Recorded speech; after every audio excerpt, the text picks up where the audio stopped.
Over the weekend, I posted a reel about functional versus fancy exercises, and this created a storm of comments. If you want to spot the difference between a gimmicky influencer workout and a battle-hardened program that delivers results, start with exercise selection. Fancy moves might look cool, almost like a circus act, but they often prioritize complexity over efficacy. For 99% of the population, it makes sense to stick to the basics. I've seen the aftermath of these flashy workouts in my coaching practice. Bad technique, poor conditioning, and wasted effort, all from bad exercise choices. On the other hand, the basics, they're tough, they're effective. And when programmed right, even beginners can handle them. Here's the bottom line. Just because a jacked and often juiced up influencer posts a flow doesn't mean it works. If it's not outright shady, it's probably mediocre. And let's be real, if you're investing your time and energy into fitness, mediocrity isn't worth it. So save yourself the frustration and focus on what works. Your future self will thank you. Of course, I knew what I was getting into, and I appreciate the interactions and the respectful conversations that I had with many of you. Now, one exercise that stood out the most was the Turkish Get-Up. As many of you have noticed, I'm not a fan of this exercise anymore. In fact, I've changed my opinion about its efficacy, and it seems like many in the kettlebell sphere completely disagree with me, which is totally fine. Yesterday, I shared my thoughts on the difference between fancy and functional exercises. Today, let's continue that conversation. Many shared their attachment to certain movements, one of the usual suspects being the Turkish Get-Up. In this video, I'm performing a 48 kg get-up at 71 kg body weight, a true testament to the consistency of my regular 300 plus snatch per week. Yes, it's a little wobbly, but here's the kicker. I did this after an intense 30-minute workout that included 130 snatch with 24 kg with only one arm switch, farmer's walk with 128 kg, squats with 64 kg, prowler push and pull with 227 kg. The last time I trained get-ups consistently, years ago. But my max today proves a key point. Stop spending your time on overhyped choreography that's more about certifications and branding than results. Enjoy it for fun if you like it, but don't buy into the myth that it's essential. Focus on the fundamentals. They deliver. Hence, I did my research. I have a lot of notes right here on my notebook about the Get-Up. This is going to be an in-depth analysis about this exercise and why I believe it is the worst exercise that you can do, and there are way better alternatives when it comes to kettlebell training. I want to give you my methodological analyses. That means, number one, it is falsifiable, and number two, I want to share internal as well as external sources to add some credibility to my hypotheses. It's kind of like a little bit of research work, but I want to break it down and make it as easy, as accessible as possible for every one of you who are watching this video right now. And if you're over 40 and you want to become strong, fit, and lean without going to the gym twice as fast, download my free ebook in the first link in the description. Grüezi miteinander, Gregory von Lebe here. Let's break down this video first into timestamps because I have lots of notes, and if there's a particular field that you're interested in the most, I want you to check it out quickly and fast. The first part of the video will be my personal reasoning because I want you to understand where I come from and what were the insights that I was able to gather over the weekend as I had the interactions with many of you in our community. Second, I'm going to show you my methodological analyses. I'm going to break it down into the exercise, the biomechanics. I have some research prepared, and then of course I have my conclusion. And in order to build my case, we're going to talk about the target audience, their problems, and the solution that I believe that they need, because at the end of the day, I'm a trainer and I help people from all walks of life get into the shape of their life through the power of kettlebell training. So let's start with personal reasoning first. Now, I have to put up with a disclaimer, and that is, if you enjoy the Turkish Get-Up, by all means, continue doing it. Because the best exercise is actually the one that you can do consistently and that you're having fun with. What I want to focus on right now is how can we get the benefits that most people need, that we're also going to elaborate a little bit later in the video, as fast as possible, and make sure that we're not wasting our time in the pursuit of this goal. Critiquing the Turkish Get-Up or even saying that this is one of the worst kettlebell exercises that you can do is considered heresy for a simple reason. Pavel Tsatsouline came up with Simple and Sinister, a very influential and powerful book with lots of good findings, lots of good stuff in there.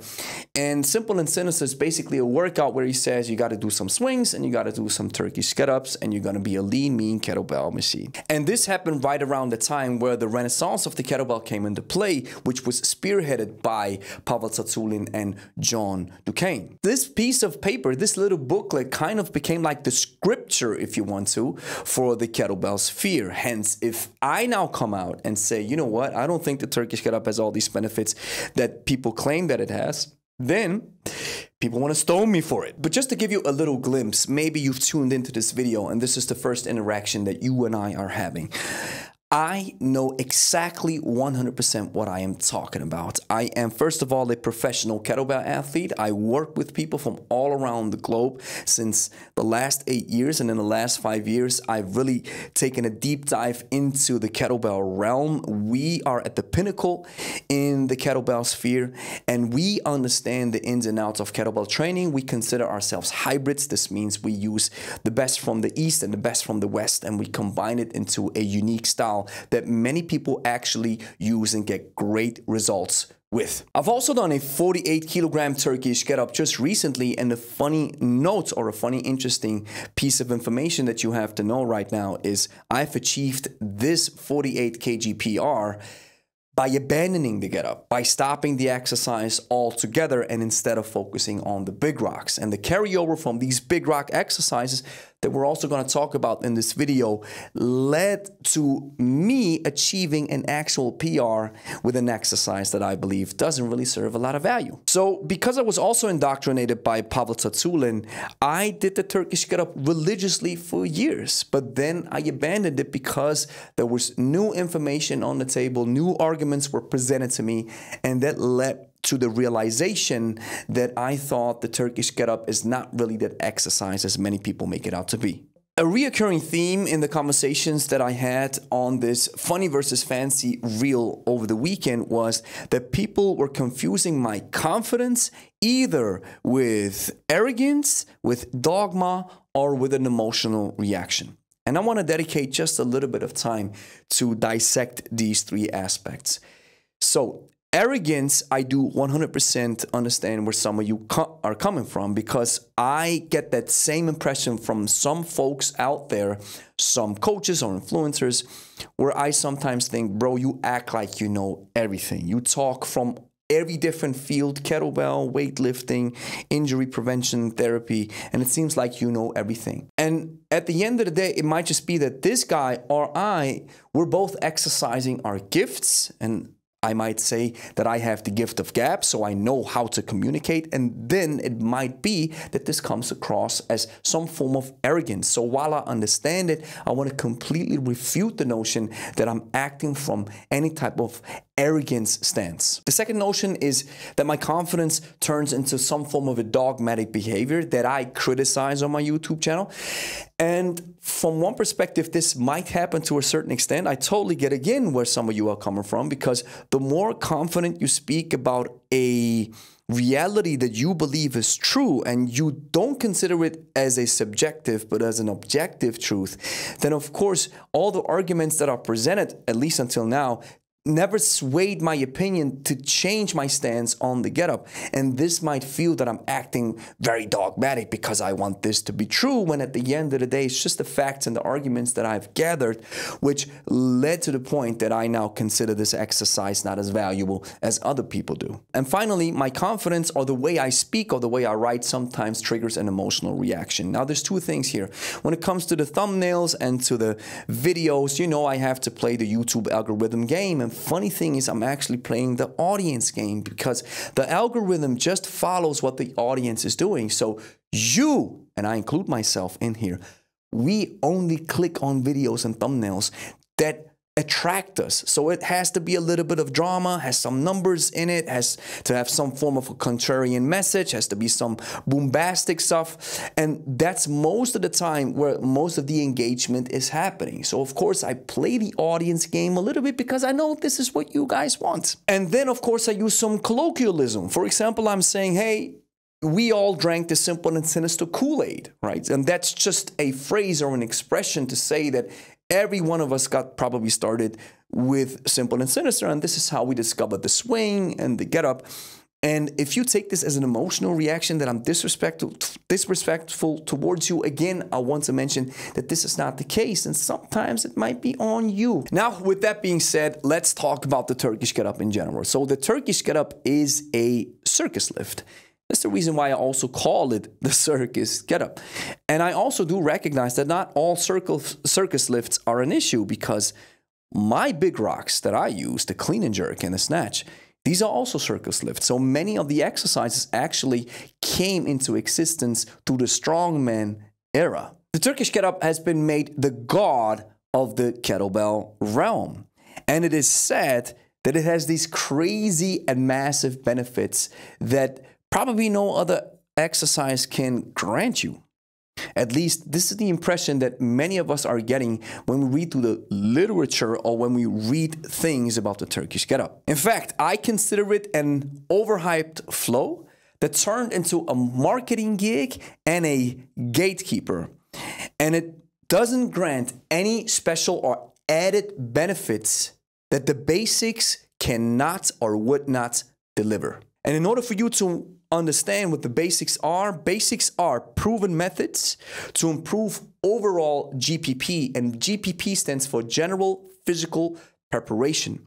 This is what an athlete has to go through in order to improve his speed, agility, mobility, strength, endurance, to then jump into the SPP realm where they then specialize. And this is where the general population 9 times out of 10 can stop. We just have to make sure our GPP goes up, and then we don't have to specialize since we're not athletes. So we don't have to be the strongest or the fastest or the most enduring, but we need a mix of it all. These basics and these proven methods and strategies to improve your GPP must be effective and have a very high safety standard. These basics are mainly derivatives of the Olympic weightlifting realm for one simple reason. Olympic weightlifting is the pinnacle of athleticism. And it's just like having race cars tuned for competition made street ready. If we know that something works on the Nürburgring, we then can take this and put it into a normal everyday car, break it down a little bit. It doesn't have to be super fast or super stable, but we know that stuff works. So let's use that particular ingredient in our series to make it accessible to the general population. So the basics are high return on investment exercises in terms of how much time do you put in and how much benefits are you getting back, that take care of 99% of what people actually need. A little bit more strength, mobility, a little bit of endurance, a little bit of more flexibility, a little bit more strength, a bit more muscle, a stronger heart, some strength, endurance, all these beautiful and powerful physical qualities that the human body can express. And just in case if you're wondering what kind of kettlebell I'm using, it's the Pro Kettlebell by my friend Nikolai Puchlov, proudly made in the USA. There's 5 things that I love about the Pro Kettlebell. Number 1, the contoured arm pockets that fit well on the clean as well as with the snatch. This means beginners will feel right at home and professionals can get rid of their calluses on their forearms. The second thing I love is the high quality texture finish on the handle, which doesn't turn your hands into hamburger meat when you do lots of swings and ballistics in general. And this also means that you don't have to use a lot of chalk. Number 3 is the ergonomics. The Pro Kettlebell is a little bit smaller than the standard competition kettlebells, which means the weight sits closer to your center of mass. You feel it in the rack position, and you get that immediate superflow feeling when you engage into the ballistics. Number 4 is the wide hollow core base, which makes it a safe option if you do kettlebell exercises on the floor, such as a handle push-up. Number 5 is the second grip because of the wide hollow core base, which lets you do curls and presses and exercises that you can't do with other kettlebells. There are even more benefits, such as a safe option of a magnetic weight chip that you can add inside the hollow core base of your kettlebell and make it heavier. Check the link in the description to get your Pro Kettlebell right now. And don't forget to use our code Lebe to get 10% off your next purchase. Now let's jump into the methodological analyses. First, we have to talk about the target audience. What is the problem First, we have to identify them. Then we have to understand what is the problem. And then we have to talk about the solution that we need in order to solve that problem. So the target audience that I treat in that regard are untrained men and women who are mostly over 40, 50, or 60, who tried a lot of stuff in their lives, who went to the gym a couple of times, signed up for the gym membership, but it didn't work, are frustrated, plus they already have some physical ailments, and they value health as their top priority. Now, what is the problem that this target audience is facing? It's fairly simple.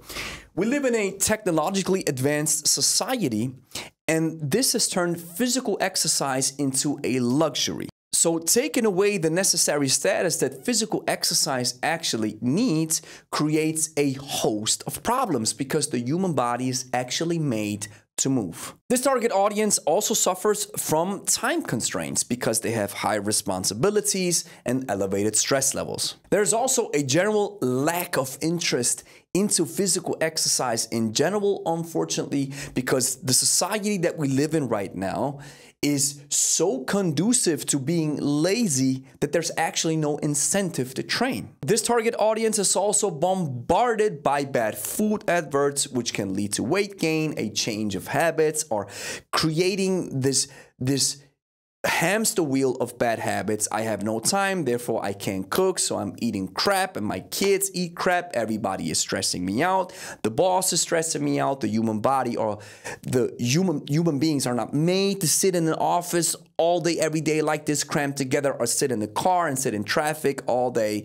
And then this also leads to people drinking more alcohol or getting into drugs. So we all have that big host of problems that this target audience is facing, and some of it, this is where I come in. I've specialized in at least giving you a solution in some of the areas presented. Now, speaking of the solution, what are the characteristics of it? First of all, it has to be time saving because you know this target audience is suffering from time constraints. Number two, it has to be effective. You need to have a very high return on investment because if you make your mind up to finally train, because many of us are so lazy, then you need to get a lot of bang for your buck. Making gains and making progress will then increase your level of enjoyment and enthusiasm. It's more fun because you see actually that the work that you put in, you actually get a harvest out of it, which may lead to the fact that you will stay more consistent. It has to be safe because many in that target audience are suffering from physical ailments already.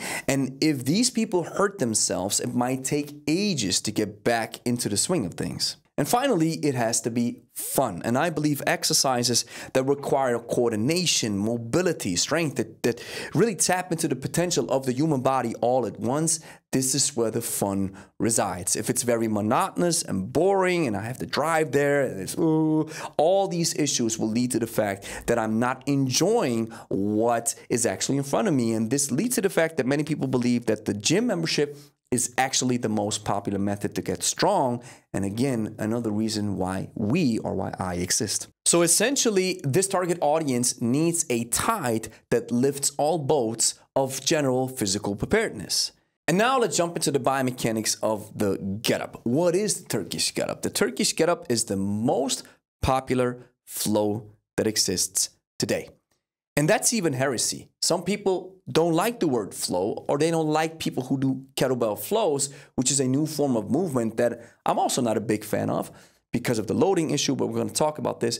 But it is a flow because you actually move through different stages and different movements that the human body can do.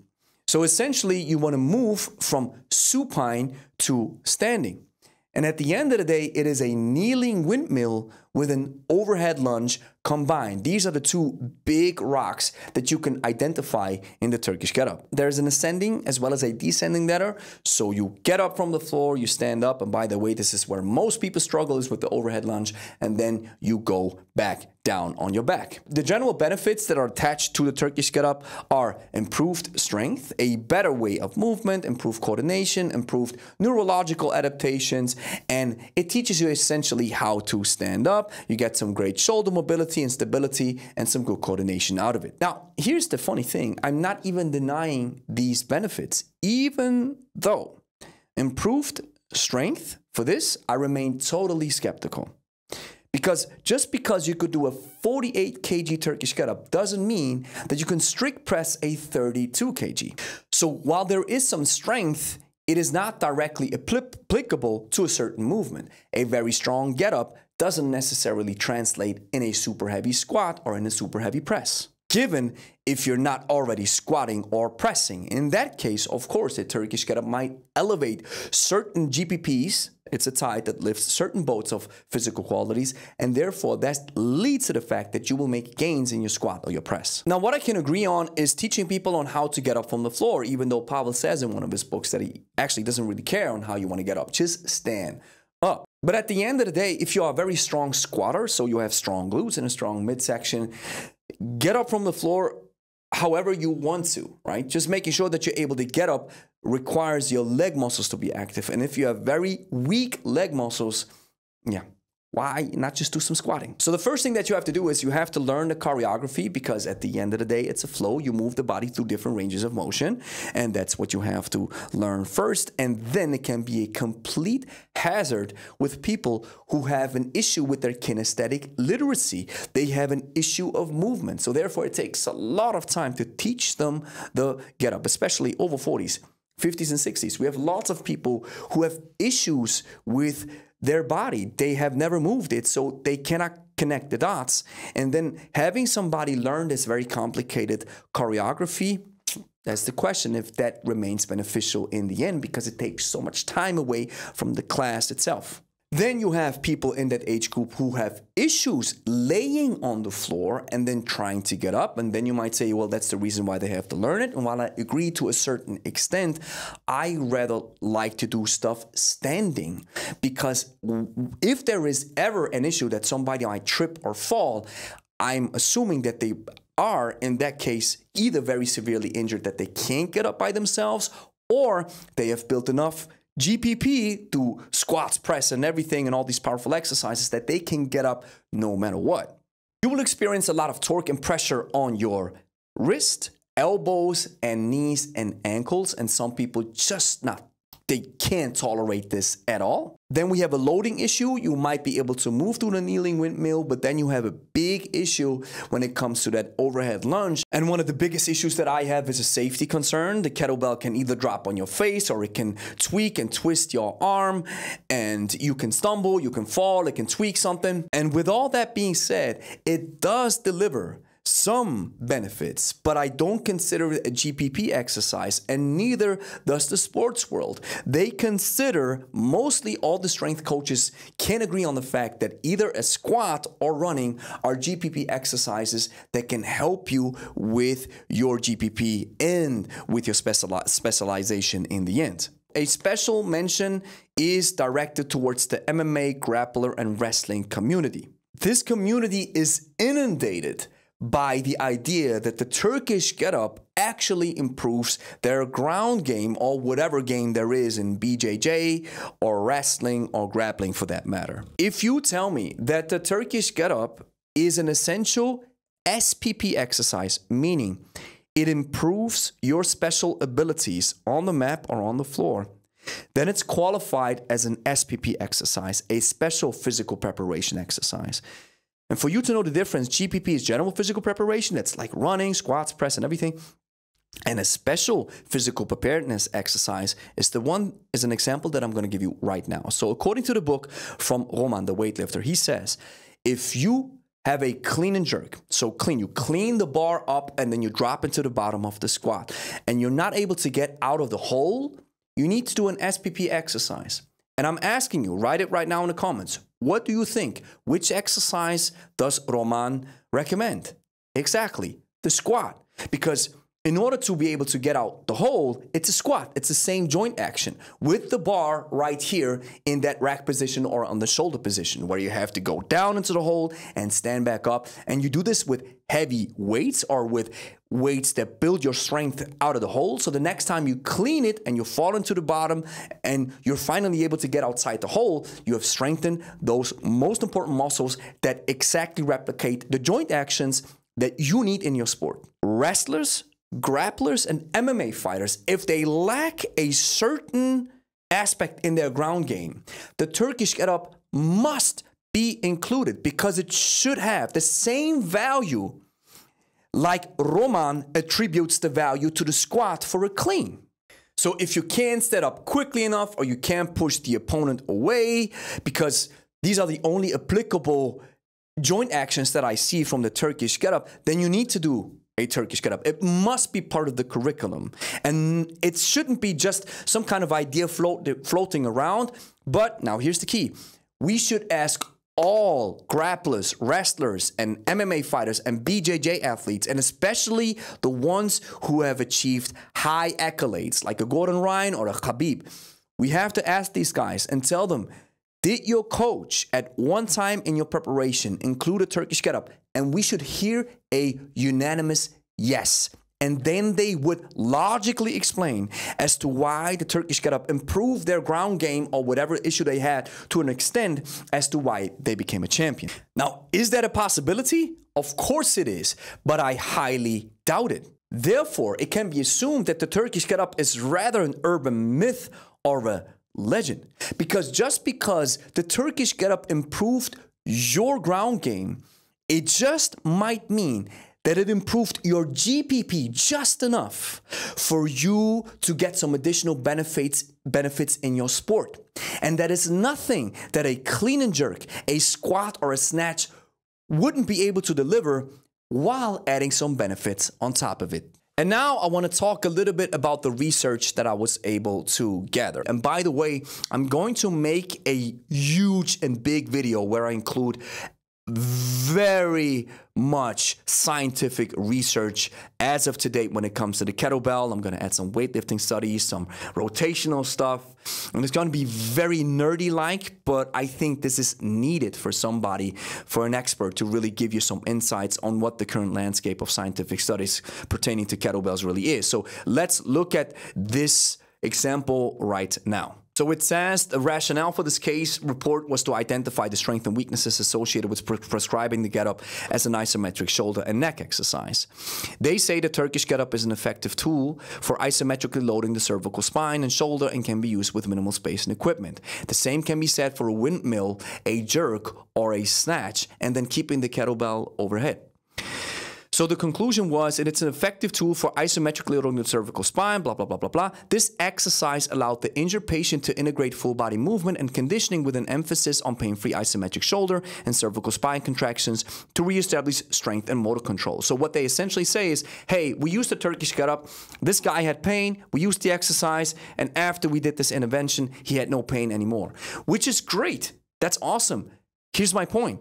You probably could have done a clean and press, a snatch, a squat, or a thruster. This would have been time well spent because you could have learned the exercise way faster, you can load it better, and you probably would have gotten the same or a similar result. The next study that I have is from Sankt Onge, Eric. I actually reached out to this guy a couple of years ago and asked him to join the podcast, but he ghosted me, or he didn't reply back maybe, you know. When I say ghosted me, right, so people already get emotional when I say this guy ghosted me, right? Jeff Nooper ghosted me, but maybe they have other stuff to do and they don't care, or they didn't see the email or whatever. So what this guy did, he actually did a study with the Turkish Get-Up, and we want to jump into the conclusions right now. And they are right here. Overall, the greatest muscular demand occurred during the second press. So here he talks about the muscle activations. Activities from muscles on the ipsilateral side were greater during stages when the contralateral side did not support the body, blah, blah, blah, blah. This is just all about biomechanics. So examining an exercise, what kind of muscles are activated when you do the exercise. So the results suggest the importance of training both phases of the Get-Up to gain the most benefit from the exercise, and highlights the asymmetric nature of the exercise, which may be particularly relevant for athletes engaged in activities with rotational demands. Many studies actually point out that rotational demands are taken care of if you just do big rock exercises, or if you just do the basic. A basic strength program can improve your rotational power and speed as well. And while I do get the rotational aspect, here's where I think, all right, but how do we apply this to the general population? If I have somebody in my in my, I wanted to say clinical practice, in my gym, then we do, for example, a clean press where we have the rotational element and we have that unilateral aspect. So we have that contralateral side, or that, how does he say it? The asymmetric nature, we have it all covered with a unilateral exercise. I don't have to lay down and stand up with a bell overhead for that. And this is a weightlifting study that says weightlifting, overhead pressing derivatives, a review of the literature, and we're going to jump into the conclusions. And yes, I know we sometimes have to look at the methods in order to understand if the conclusions are valuable, but I want to make this video a little bit shorter. So to our knowledge, this is the first review. It provides information, blah, blah, blah, blah, blah. That's great. Practitioners may implement weightlifting exercises such as push, press, jerk from the back to provide an adequate stimulus to improve sport performance for several reasons. First, it is a useful and well-supported strategy to improve weightlifting performance. That's, of course, right? It's a sport-specific exercise.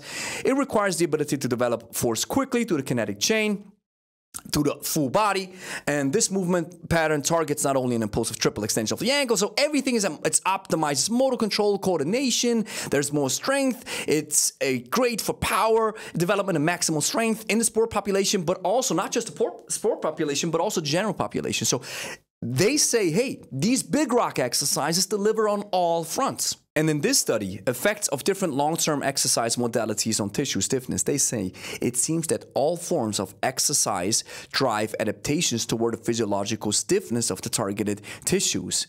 Resistance training and aerobic training were able to decrease arterial stiffness in hypertensive patients. So what they're saying is, hey, it doesn't actually matter what you do, as long as you train, you are able to maybe loosen up some stiffness. And this goes against what they practice and preach with the Turkish Get-Up, that this exercise has some unique benefits because it can be running, it can be strength training, it can be dumbbells. And for this, we have another study that says resistance training induces improvement in range of motion. And check this out, what they say right here when we jump to the conclusion. They say resistance training with external loads can improve range of motion. Additional stretching prior to or after resistance training may not be necessary to enhance flexibility. So this is just important. Resistance training with external loads can improve range of motion. It can improve strength. And again, what types of resistance training did they use? This was actually a systematic review. They used exercises, or I think it's over 20,000 studies, that I guarantee you the Turkish Get-Up wasn't part of it. Just a regular resistance training routine. And it goes to show that just resistance training in general can help you improve your mobility, not just kettlebells alone. And with this study, they compared weightlifting exercises, snatch, clean and jerk, so on and so forth, with traditional resistance training and plyometrics on strength, power, and speed. And what did they find? They say these findings support the notion that if the training goals is to improve strength, power, and speed, think about the tide that lifts all boats. Supplementary weightlifting training may be advantages for athletic development. And the kettlebell sport lifts are derivatives of weightlifting. That's why I'm such a big fan of the clean and jerk, the snatch, the clean, the squat, so on and so forth. So now let's do the comparison to a simple clean and press or a clean and jerk. If we put the Turkish Get-Up right next to the clean and press. The clean and press is a simple combination that has been included in weightlifting. And like I mentioned, weightlifting is the pinnacle of athleticism. And think about that race car example as we try the best proven methods out there on the Nürburgring, and then we use derivatives of it for the general population. And of course, this can also include the clean and jerk. I'm aware that the clean and press has been discontinued in the Olympic Games or in weightlifting.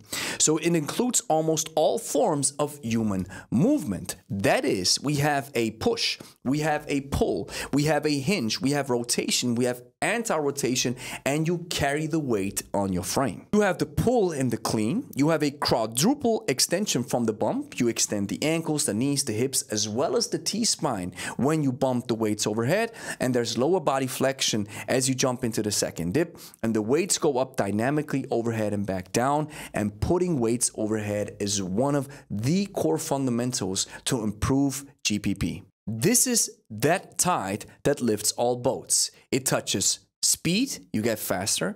It touches strength, you get stronger. It touches power, you have an explosive component of the lift that requires you to activate the muscle fibers as fast as possible.